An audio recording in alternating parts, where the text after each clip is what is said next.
नमस्कार दोस्तों, lucky nursing academy में आज आपका फिर से दिल खोल कर हार्दिक स्वागत है। आज हम आपके लिए क्लास नंबर 7 लेकर आए हैं दोस्तों, जो कि नर्सिंग ऑफिसर आरआरबी और केजीएमयू और हमारे एम्स के लिए बहुत ही इम्पोर्टेंट साबित होने वाली है दोस्तों। तो चलिए बगैर देरी किए क्वेश्चन नंबर 1 की शुरुआत करते हैं। क्वेश्चन नंबर 1 आपके सामने, the pacemaker of heart is. दोस्तों एग्जामिनर ने पूछा है कि हमारे हार्ट का पेस मेकर किसे कहा जाता है। बहुत आसान क्वेश्चन है दोस्तों, लेकिन कई बार ऐसा होता है कि एग्जामिनर ये नहीं कि सारे ही टफ क्वेश्चन पूछता है, कई बार बहुत आसान क्वेश्चन भी पूछ लेता है, जिसकी वजह से हम कंफ्यूज हो जाते हैं। तो यहाँ पर हार्ट ऑफ पेस मेकर किसे कहा जाता है दोस्तों, तो यहाँ पर हार्ट ऑफ पेस मेकर दोस्तों, जहाँ तक आप सबको पता होगा, SA नोड को हार्ट ऑफ पेस मेकर कहा जाता है। राइट आंसर ऑप्शन सी।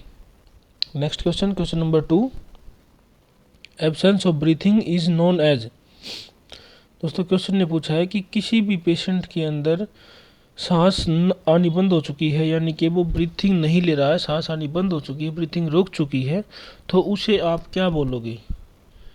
यूपनिया, एपनिया, टैकिपनिया या फिर ब्रेडिपनिया। दोस्तों यूपनिया का मतलब होता है नॉर्मल ब्रीथिंग, और अगर टैकिपनिया की बात करें तो 24 से ज़्यादा अगर ब्रीथिंग हो जाती है तो उसे हम टैकिपनिया बोलते हैं। और अगर ब्रेडिपनिया की बात करें तो 10 से अगर कम ब्रीथिंग हो जाती है तो उसे हम ब्रेडिपनिया बोलते हैं दोस्तों। और अगर ब्रीथिंग बिल्कुल नहीं कर ले रहा है, पेशेंट रुक चुकी है बिल्कुल, तो उसे हम एपनिया बोलते हैं। यहाँ पर राइट आंसर होगा दोस्तों ऑप्शन बी। क्वेश्चन नंबर 3 आपके सामने, cancer of cervix is caused by. दोस्तों क्वेश्चन ने क्या पूछा है कि सर्विक्स का कैंसर किसके कारण देखने को मिलता है।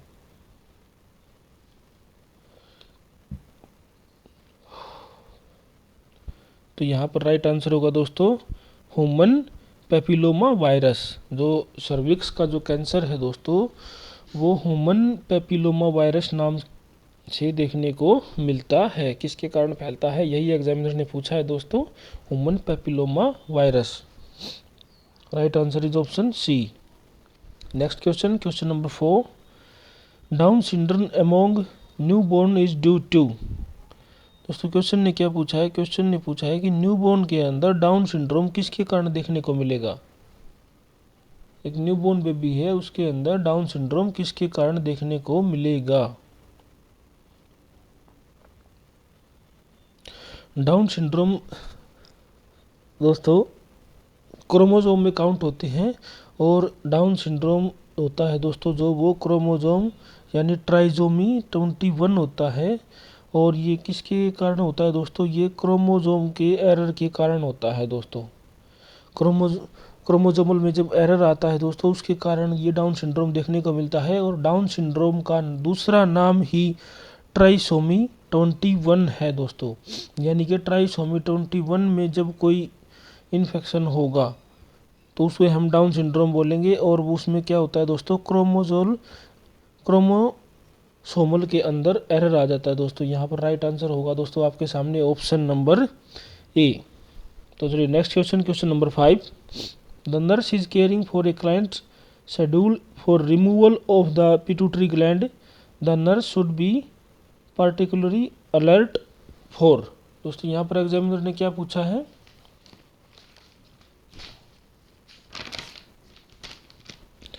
दोस्तों यहाँ पर एग्जामिनर ने पूछा है कि नर्स एक पेशेंट की केयर कर रही है जिसमें पिट्यूटरी ग्लैंड को रिमूव किया गया है, यानी कि रिमूव किया गया है, तो नर्स उस पेशेंट में किस चीज़ के लिए अलर्ट रहेगी, इसकी जानकारी हमें देनी है। यानी कि सीधा क्वेश्चन है दोस्तों कि पिट्यूटरी ग्लैंड को रिमूव करने के बाद नर्स किस चीज़ की प्रायोरिटी रखेगी, किस चीज़ को प्रायोरिटी में रखेगी दोस्तों, किस चीज़ के लिए अलर्ट रहेगी, या किस चीज़ की सबसे बेस्ट प्रायोरिटी क्या होगी पिट्यूटरी ग्लैंड रिमूव करने के बाद। दोस्तों पिट्यूटरी ग्लैंड को रिमूव करने का तरीका ट्रांस नेजल होता है दोस्तों। कि एग्जामिनर कई बार पूछ लेता है कि पिट्यूटरी ग्लैंड को रिमूव करने का तरीका क्या होता है, तो ट्रांसनेजल ये तरीका होता है दोस्तों। और इसमें अगर प्रायोरिटी की बात करते हैं, केयर की बात करते हैं, तो इसमें दोस्तों nasal congestion is the right answer, यानी कि नाक के रास्ते हम इसकी करते हैं दोस्तों सर्जरी। और हमें उसको नाक के रास्ते सर्जरी करने का मतलब ये होता है नेजल कंजेस्टन, यानी इसको हमें प्रायोरिटी क्यों देनी है, क्योंकि प्रायोरिटी हमें इसलिए देनी है क्योंकि इसमें एयरवे में ऑब्स्ट्रक्शन के रिस्क ज़्यादा रहते हैं। इसलिए हमें, अगर दोस्तों कई बार मैं बताता हूँ कि सांस है तो आस है, अगर एयरवे को पेटेंट नहीं रखा तो पेशेंट की जान भी जा सकती है। और पिट्यूटरी ग्लैंड हमारे बॉडी में कहाँ देखने को मिलती है, ये देखते स्कुल बोन के अंदर आपको देखने को मिलती है। और यहाँ पर राइट आंसर की बात करेंगे तो यहाँ पर राइट आंसर होगा option number A is the right answer. Question number 6 आपके सामने, a nurse is administering 40 mg of furosemide Lasix intravenously. Which sensation reported by the client does the nurse consider when determining that is being administered too quickly? दोस्तों question ने क्या पूछा, question ने पूछा है कि नर्स ने एक पेशेंट को इंजेक्शन दिया है फ्रूसेमाइड यानी लेसिक्स 40 mg, और वो भी कैसे दिया है, आईवी दिया है। और उस पेशेंट के अंदर सेंसेशन देखने को मिला है कि सेंसेशन किस वजह से, यानी कि क्वेश्चन ने बताया कि नर्स ने उस इंजेक्शन को फास्ट दे दिया, क्विकली का मतलब एकदम से पुश कर दिया, इंजेक्शन को फास्ट दे दिया है। अगर इंजेक्शन फास्ट दे दिया है, कौन सा इंजेक्शन, लेसिक्स इंजेक्शन फ्रूसेमाइड, और उसके बाद पेशेंट के अंदर सेंसेशन देखने को मिला है, तो वो सेंसेशन कौन सा होता है, यानी कि क्वेश्चन का सीधा सा आंसर है कि लेसिक्स इंजेक्शन अगर हम फास्ट दे देते हैं तो पेशेंट के अंदर हमें क्या सेंसेशन देखने को मिलेगा, ब्लैडर फील फुल, या फिर ईयर्स आर प्लग्ड अप, या फिर हार्ट ऑफ ब्रीथिंग फास्ट, या फिर लेफ्ट आर्म फील अप। तो यहाँ पर राइट आंसर होगा दोस्तों आपके सामने ईयर्स आर प्लग्ड फुल, यानी कि कान में घंटियां बजने लगेंगी दोस्तों, कान बिल्कुल एकदम से भारी भारी हो जाएंगे, घंटियां सी सुनाई देंगी, ये सेंसेशन होता है दोस्तों लेसिक्स का इंजेक्शन फास्ट देने के बाद। और कभी भी हम किसी पेशेंट को अगर हम लेसिक्स देते हैं दोस्तों, तो वो हमें हमेशा स्लो देना होता है दोस्तों। और अगर एग्जामिनर इसी को दूसरे तरीके से पूछ सकता है कि यहाँ पर तो लिखा हुआ है ईयर्स आर प्लग्ड अप, यानी कि कानों में घंटियां बजेंगी, और अगर यहाँ पर एग्जामिनर पूछ लेता है कि टिटेनिटस, ये भी राइट आंसर बनता है दोस्तों। ईयर और प्लग्ड अप का दूसरा मीनिंग होता है दोस्तों टिटेनिटस कहलाता है। यहाँ पर राइट आंसर टिटेनिटस भी है और ईयर्स आर प्लग्ड अप भी है, तो इसलिए राइट आंसर यहाँ ये दिया गया है, तो ये बी होगा दोस्तों, राइट आंसर बी। तो चलिए next question, question number 7, potter's syndrome is associated with which of the following except. दोस्तों क्वेश्चन ने एक्सेप्ट का क्वेश्चन पूछा है कि पोटर सिंड्रोम, क्वेश्चन ने पूछा है कि पोटर सिंड्रोम के बारे में दिए गए ऑप्शन में सारे जो ऑप्शन हैं वो बिल्कुल सही है, लेकिन एक सिंड्रोम ऐसा है जो पोटर सिंड्रोम से मेल नहीं खाता है और हमें वही बताना है, यानी कि सारे ऑप्शन पोटर सिंड्रोम के बारे में बिल्कुल ठीक है, एक नहीं है, और नहीं वाला ऑप्शन ही हमें बताना है दोस्तों। और पोटर सिंड्रोम दोस्तों मोस्टली आपको बच्चों में देखने को मिलता है। और दोस्तों पोटर सिंड्रोम की अगर बात करते हैं तो यह वन साइड या बोथ साइड किडनी का एनामलीज होता है, मतलब कि या तो किडनी एक साइड बनी ही नहीं है, या फिर या तो किडनी एक साइड है या फिर किडनी बनी ही नहीं है, और या फिर किडनी में कोई गड़बड़ी देखने को मिल रही है, इसे हम पोटर सिंड्रोम बोलते हैं दोस्तों। और ये मोस्टली आपको बच्चों में देखने को मिलता है। और अगर यहाँ पर राइट आंसर की बात करेंगे तो राइट आंसर होगा दोस्तों आपके सामने मेनिंजाइटिस। रीनल एनामलीज तो बिल्कुल होता है दोस्तों, सीवियर ओलिगोहाइड्रामेनोसिस भी होता है दोस्तों, प्लांटेड नोज भी होता है दोस्तों। प्लांटेड नोज मतलब चिपका हुआ नाक भी देखने को मिलता है दोस्तों आपको। पोटर सिंड्रोम के बारे में ऑप्शन ए बी सी तीनों ही बिल्कुल सही हैं, लेकिन मेनिंजाइटिस हमारे ब्रेन के इन्फ्लामेशन को हम मेनिंजाइटिस बोलते हैं, वो पोटर सिंड्रोम के अंदर नहीं आता है। तो नेक्स्ट क्वेश्चन, क्वेश्चन नंबर आपके सामने 8, Patau syndrome is due to abnormality of which of the following. Patau syndrome के बारे में दोस्तों पूछा है कि पटाउ सिंड्रोम किसकी एबनॉर्मलिटी के कारण आपको देखने को मिलता है। अभी मैंने बताया कि थोड़ी देर पहले मैंने आपको एक क्वेश्चन पढ़ाया था दोस्तों।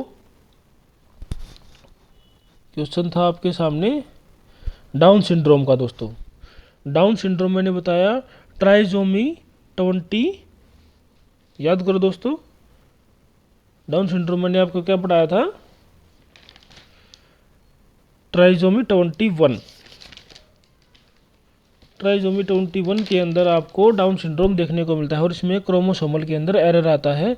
और अगर यहाँ पर पटाउ सिंड्रोम की बात करते हैं, ये किसकी एबनॉर्मलिटी यानी कौन सी ट्राइमोसोम के अंदर एरर देखने को मिलेगा, तब आपको पटाउ सिंड्रोम देखने को मिलेगा। तो यहाँ पर 21 की बात करते हैं तो मैंने आपको पहले ही बताया था 21 डाउन सिंड्रोम। और अगर 18 की बात करते हैं तो 18 दोस्तों ये एडवर्ड सिंड्रोम में आपको देखने को मिलता है। और अगर 15 की बात करते हैं तो 15 दोस्तों आपको कैट क्राई सिंड्रोम में देखने को मिलता है। और अगर 13 की बात करेंगे तो 13 में दोस्तों आपको पटाउ सिंड्रोम देखने को मिलेगा। राइट आंसर आपके सामने ऑप्शन नंबर डी। तो चलिए next question, question number 9।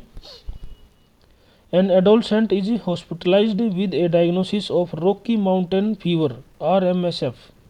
The nurse anticipates the nurse anticipates that which medication will be prescribed। दोस्तों क्वेश्चन ने हमसे क्या पूछा है, क्वेश्चन ने पूछा है कि एक अडोलसेंट यानी कि एक पेशेंट है जो कि एडल्ट एज का है और उसको हॉस्पिटल के अंदर एडमिट किया गया है और डायग्नोज क्या हुआ है, बीमारी क्या मिली है, रॉकी माउंटेन फीवर आपको देखने को मिला है दोस्तों। तो नर्स उस पेशेंट में कौन सा एंटीबायोटिक देगी, दिए गए ऑप्शन के अनुसार कौन सा एंटीबायोटिक सबसे बेस्ट रहेगा उस रॉकी माउंटेन फीवर के अंदर दोस्तों। रॉकी माउंटेन फीवर दोस्तों इसी को ही हम टिक बोन डिजीज के बारे में भी जानते हैं, टिक बोन डिजीज में काउंट करते हैं हम इसको दोस्तों। और ये मोस्टली ये फीवर दोस्तों आपको जंगलों में देखने को मिलता है। जंगलों में जितने भी हमारे रहते हैं इंसान, उसमें मोस्टली आपको देखने को मिलता है रॉकी माउंटेन फीवर और इसको हम टिक बोन डिजीज में काउंट करते हैं दोस्तों।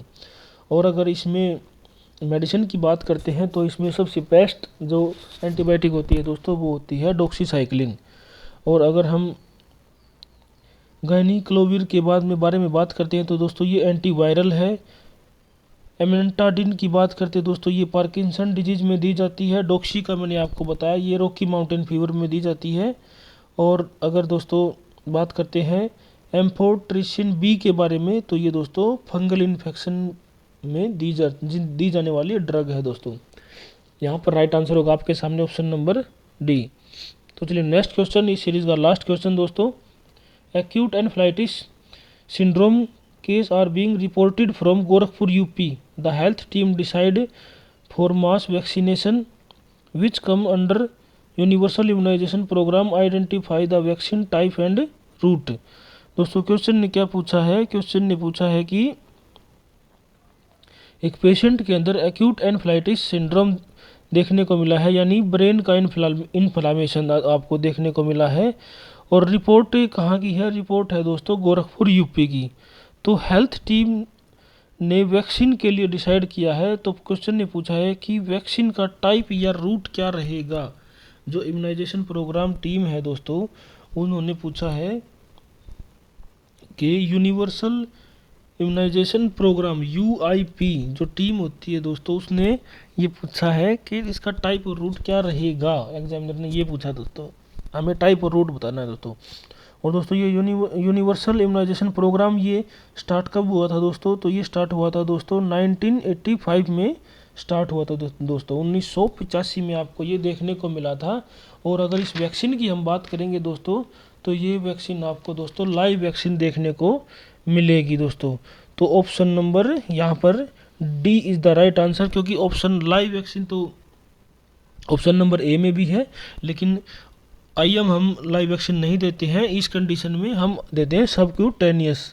और दोस्तों ये बीमारी, इस बीमारी का दूसरा नाम ही जापानीज एन्फ्लाइटिस है होता है दोस्तों।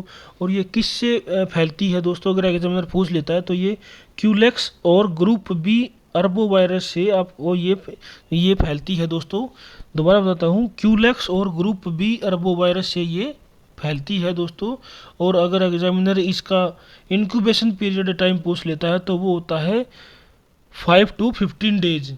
और इसका डायग्नोज क्या होगा, टेस्ट क्या करेंगे दोस्तों इस बीमारी को। कन्फर्मेटिव टेस्ट क्या होता है दोस्तों इसका, तो कन्फर्मेटिव टेस्ट होता है दोस्तों इसका CSF सेरिब्रो स्पाइनल फ्लूइड। और इसके ट्रीटमेंट के लिए दोस्तों हम शॉर्ट टर्म के लिए दोस्तों हम इसको एंटीवायरल भी देते हैं। और अगर मैं ट्रीटमेंट इसका हमें बिल्कुल पूरा ट्रीटमेंट करना है तो दोस्तों उसमें हम लाइव वैक्सीन देंगे, और वो भी सबक्यूटेनियस, यानी कि पेशेंट को अगर दिक्कत हुई है, अगर एन्फ्लाइटिस हुआ है तो शॉर्ट टर्म के लिए हम उसका एंटीवायरल देंगे और फिर उसके बाद हम उसको लाइव वैक्सीन लगाएंगे, और वो भी कैसे, सबक्यूटेनियस वैक्सीन लगाएंगे दोस्तों। तो ये थी दोस्तों क्लास नंबर 7 आपके सामने। हम डेली आपके लिए एक क्लास डेली लेकर आते हैं जिसमें 10 क्वेश्चन होते हैं दोस्तों, और ये आपके आने वाले एग्ज़ाम के लिए बहुत ही इंपॉर्टेंट साबित होने वाली है दोस्तों। तो क्लास को जितना ज़्यादा हो सके ज़्यादा से ज़्यादा शेयर, सब्सक्राइब और लाइक करें दोस्तों। थैंक यू दोस्तों।